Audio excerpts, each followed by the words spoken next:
Welcome to my creative space. I'm going to give you a really great tip for your knitting machine today that is going to help your yarn. Now, a lot of us, especially with the mid-gauge and the bulky machines, we don't always use a coned yarn. One of the wonderful things about these two machines, the bulkies and the mid-gauge, is they can take a wide range of yarn weights, including hand spun. But not all of it glides through the machine easily. Sometimes it needs a little help.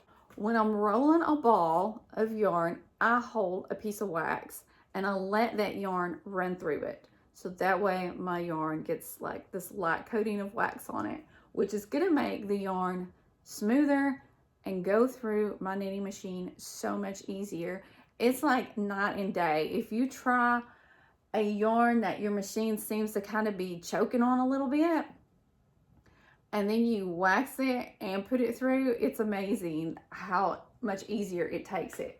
Now for my Lk150, I do have like a wax holder. So as my knitting machine is pulling the yarn through the tensions, I've got these two little wax holders that just glide, that the yarn glides by as it goes.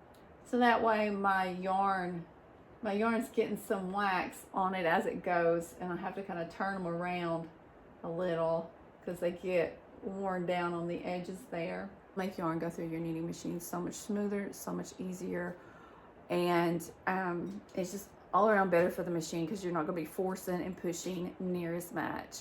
So wax your yarn before you use it, either when you wind it or you can get a holder. And this one was made by somebody who does 3D printing. If you know someone who does 3D printing, they can make you one of these. I hope this helps you out on your knitting machine journey. If you're having issues with your yarn going through your machines easily, I hope you're doing something creative today. Y'all have a good one.